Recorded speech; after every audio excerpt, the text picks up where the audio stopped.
Excellencies, distinguished delegates, ladies and gentlemen. Today I stand before you as a singular representative of all island nations. I am honored to represent those who continue to fight as stewards of this planet.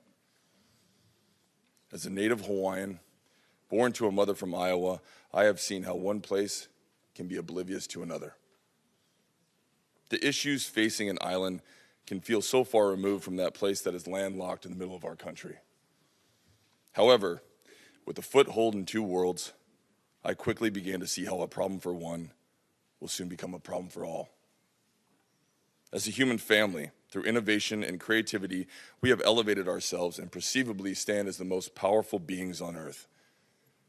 Yet our ego, our fear, and our relentless drive for profits have made us the only species willing to force disharmony with the natural balance of our world. We are the living consequence of forgotten traditions.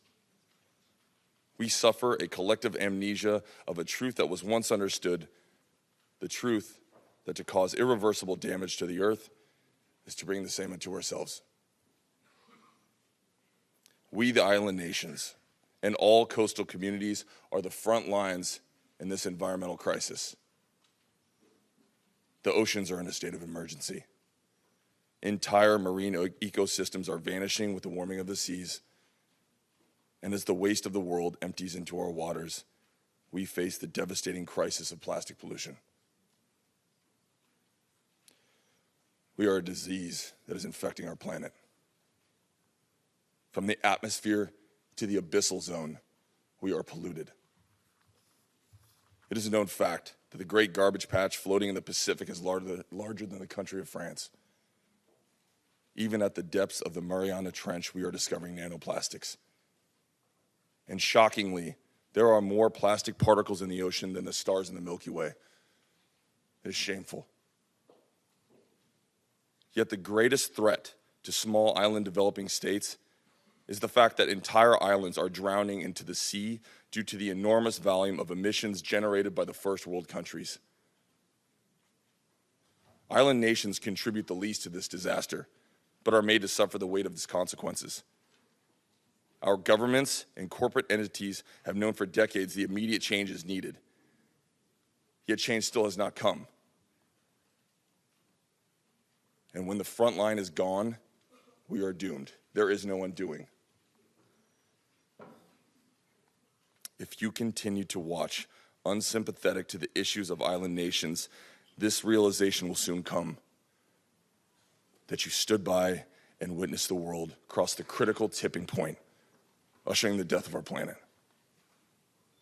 69 of the 100 richest entities in the world are corporations. They are not governments.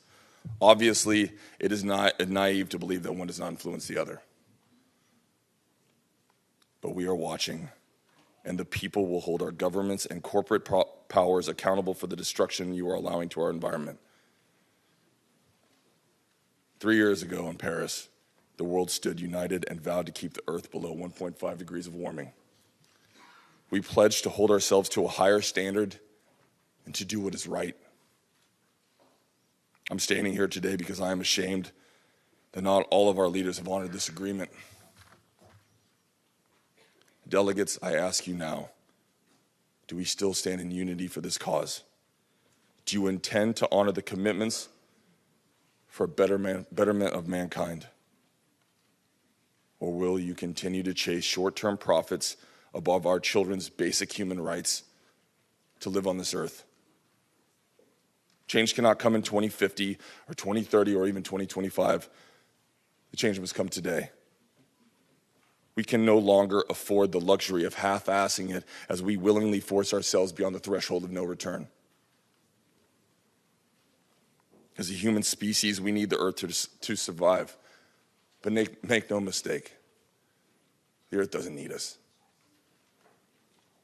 We are demanding global unity for a global crisis to once again bring harmony between mankind and the natural balance of our world.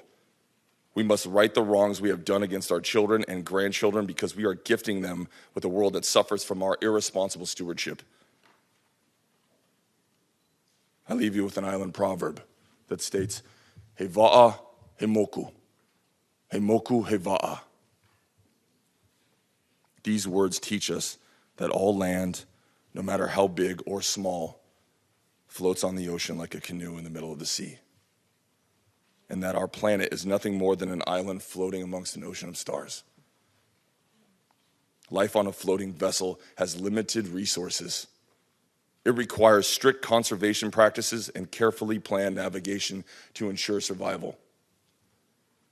We must work together as a global community to best steer our canoe in the right direction, the direction of a healthy and abundant future on Earth that we call home. Mahalo nui loa.